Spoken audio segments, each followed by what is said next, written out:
कि उर्दू में जो है पसमानदा समाज नजर नहीं आता या पसमानदा किरदार वहां पे नजर नहीं आता, इसकी क्या वजह आपको लगती है?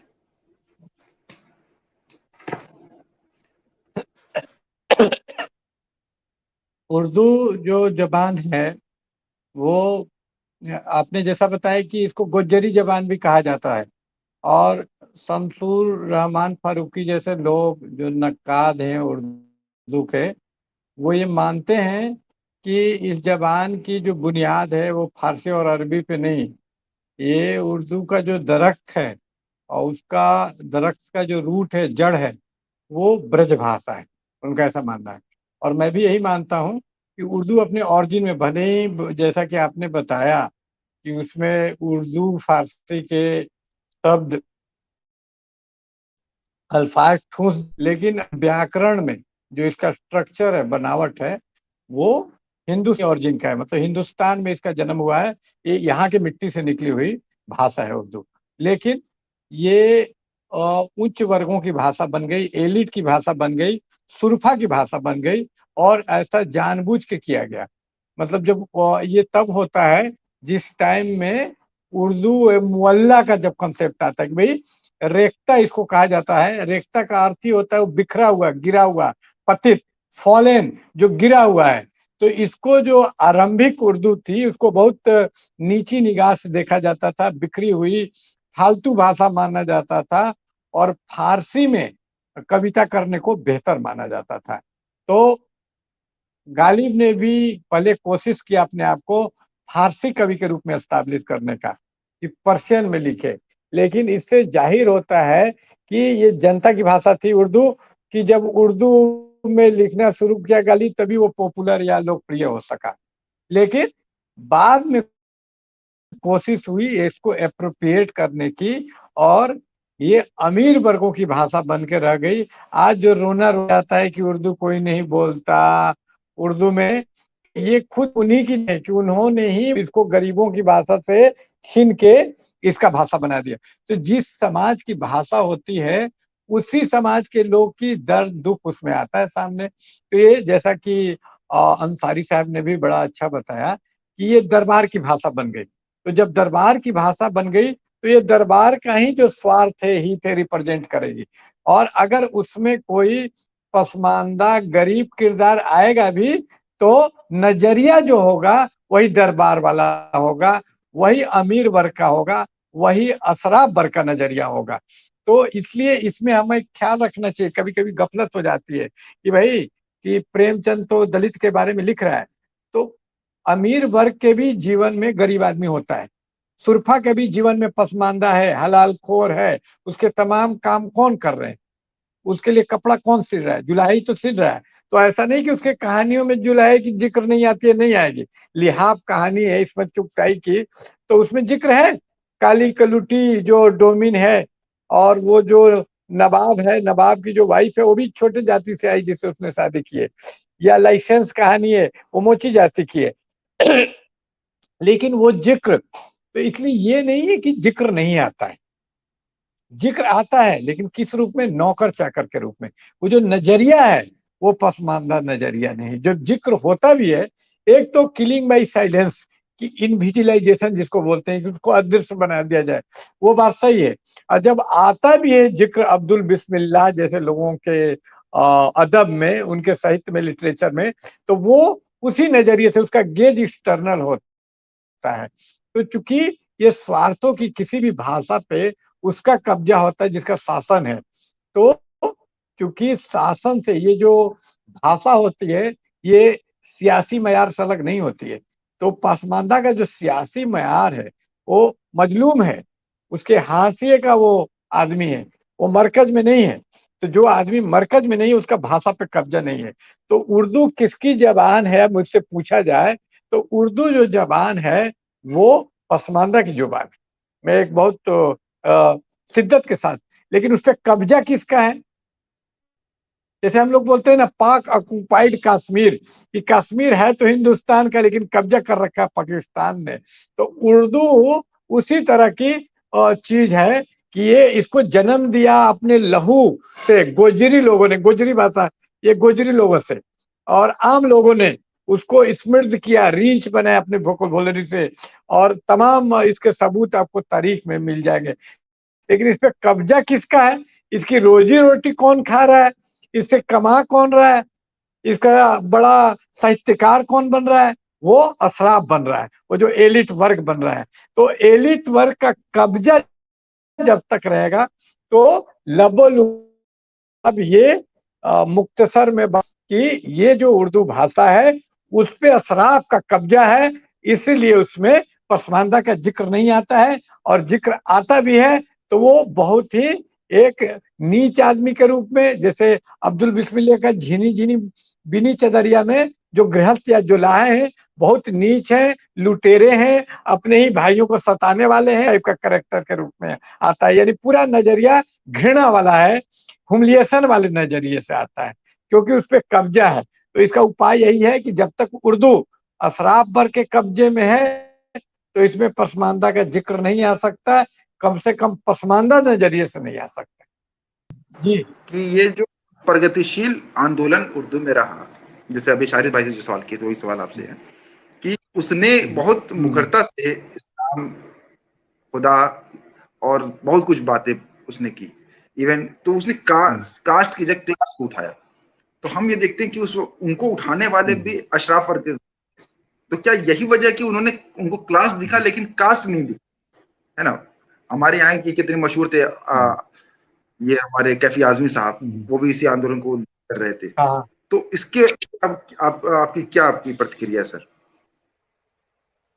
मैं तो ये कहना चाहूंगा, आप प्रगतिशील आंदोलन के बारे में मैं ये कहना चाहूंगा कि उनको क्लास भी नहीं दिखा, उन्होंने गरीबों की भी, कास्ट तो छोड़िए, उन्होंने गरीबों की भी बात नहीं की, क्योंकि अगर कोई ईमानदार व्यक्ति है तो ये मुमकिन ही नहीं है कि वो गरीबी की बात करे और कास्ट की बात ना करे। क्योंकि कास्ट, आप अगर किसी परिणाम के नतीजे की बात करते हैं तो उसका जो कारण है जिसके चलते वो नतीजा है, रिजल्ट की बात करते हैं, तो उसके वजूहात का, उसके कारण की बात भी आप जरूर करेंगे। तो भारत में गरीबी की वजह कास्ट है, कास्ट और गरीबी में आपस में संबंध है। ये जो बहुत बड़ा एक साजिश है, एक बहुत बड़े, ये जो अशराफ वर्ग की एक बड़ी बदमाशी इसको कह लीजिए, शरारत कह लीजिए, कि वो कास्ट और क्लास को दो अपोजिट चीज में करता है। जबकि सच क्या है कि ये एक बहुत सांख्यिकीय एक फैक्ट है कि जो गरीब हैं वही छोटे जात के लोग हैं, छोटे जात के लोग ही गरीब हैं ज्यादातर। औसत के रूप में अगर बात कही जाए, जैसे हम लोग बोलते हैं कि भारत गरीब देश है, तो हमारा क्या मुराद होता है कि औसतन यहाँ के, वो टाटा बिरला को हम नहीं लेते, तब औसत एक बात कर रहे होते हैं।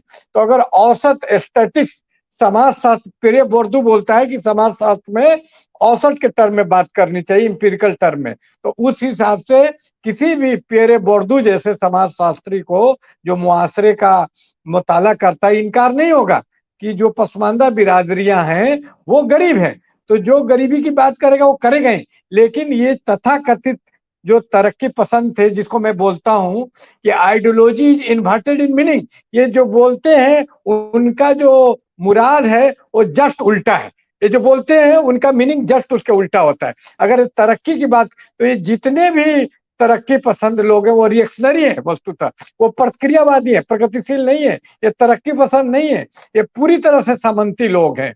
और ये जब तरक्की की बात करते हैं तो इनका मुराद होता है कि इस्लाम, बल्कि इनके, मैं बोलूंगा कि इस्लाम जो मजहब है ये बहुत तरक्की पसंद है इनके तुलना में, क्योंकि इस्लाम में मसावात की बात थी, बराबरी की बात थी, शराब नहीं पीने की बात थी।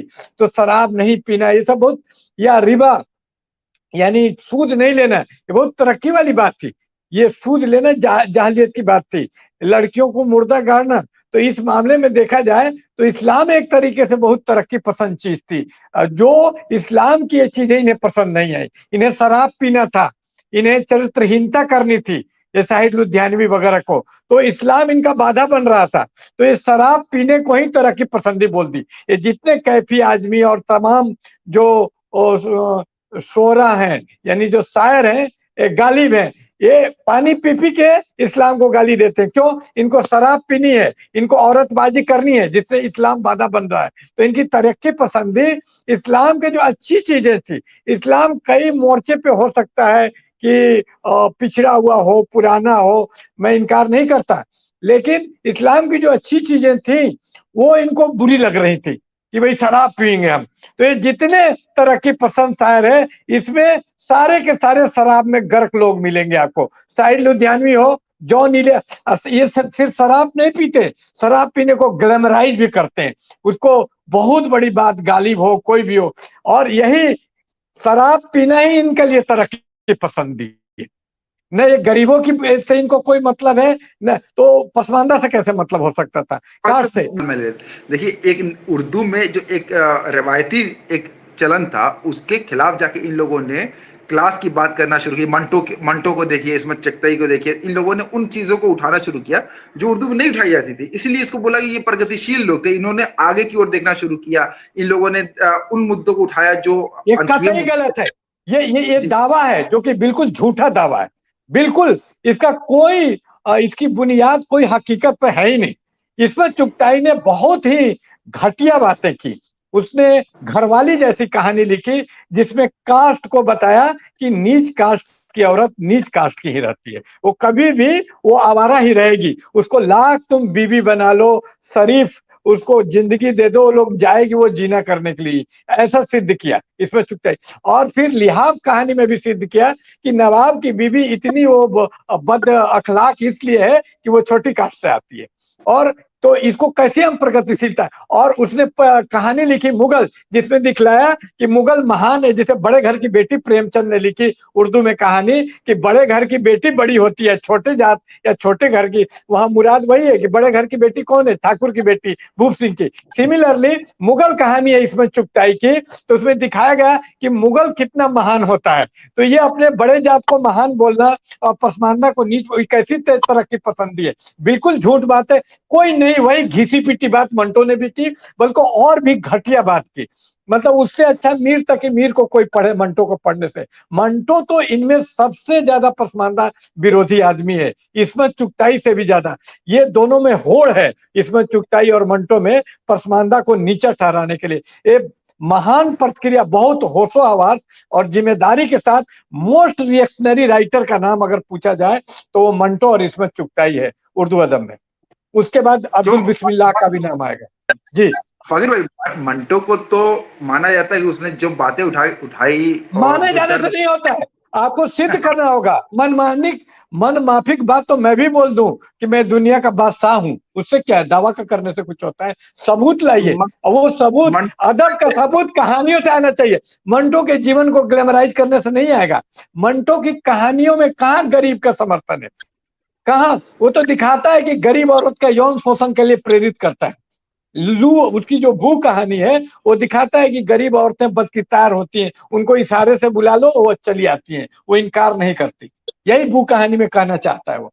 तो वो कोई भी कहानी लाइसेंस कहानी है, तो लाइसेंस कहानी में वो बताता है कि कोई भी जो मोची औरत है उसके लिए एक ही चारा है कि मोची औरत बेस्या बन जाए और उसकी लाइसेंस ले ले, दूसरा चारा ही नहीं। जबकि सच्चाई क्या है? सच्चाई बिल्कुल उल्टा है कि जो मैंने देखा है, मैं हिमाचल से एक वास्तविक घटना का एग्जांपल देना चाहूंगा, जो ये बोलता है कि मैं जिंदगी की सच्चाई दिखलाता हूं, जबकि महान झूठा आदमी है मंटो। सच्चाई क्या है? हिमाचल में एक बार अकाल पड़ा और भूखमरी मच गई, तो उसमें एक दलित जाति की औरत थी, तो वो आटे के लिए अपना शरीर वगैरह बेचना उसने नहीं पसंद किया, वो खटने, क्योंकि दलित औरतें खटती रही हैं, उनके पास चारा है। वो पहले भी अपना जो जीविकोपार्जन के लिए जुलाहा की औरत जुलाहा के साथ चरखा चलाती है। ऐसे आप जो कश्मीर के लोकगीत हैं, और उसमें आप जब लोकगीत सुनेंगे तो कि मुझे चरखा चलाना पड़ता है, कि सास ननद जीने नहीं दीन दिया और दिन रात हमसे चरखा कटवाती हैं। तो ये जुलाहे औरत थी, उसको चरखा काटना पड़ता था, काम करना पड़ता था। तो उसके पास अंतिम औजार के रूप में शरीर नहीं था कि बेचना पड़े।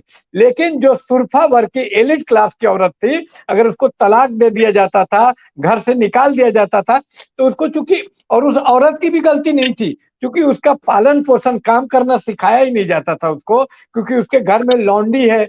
उसके इसके वो कहानी की भी जो किरदार है, नायिका है, जो उसकी वाइफ है, वो बहुत छुई मुई फुल टाइप की है बिल्कुल, और वो उसने कभी काम नहीं किया, सुकुमार है। तो ऐसे आदमी मुसीबत में पड़ जाए तो उसके कोई चारा ही नहीं बढ़ता कि वो जो उमराव जा अदा की तरह की शरीर ही बेचे, क्योंकि उसको काम करना नहीं आता है। लेकिन छोटी जाति के आप मेहनत करके रोजी रोटी पालन, लेकिन ये उल्टा दिखलाता है। ये क्या दिखाता है, मंटो जैसा एक झूठा कहानीकार, कृत्रिम बनावटी कहानीकार, कि नहीं मोची जाति की औरत को कोई चारा ही नहीं मिला और उसको भी बेस्याही बनना पड़ा, उसका लाइसेंस लेना पड़ा। तो बिल्कुल झूठा, ये ऊंची जाति की कहानी को जबरदस्ती थोप देता है छोटी जाति पर। तो ये कैसी तरह की पसंदी है।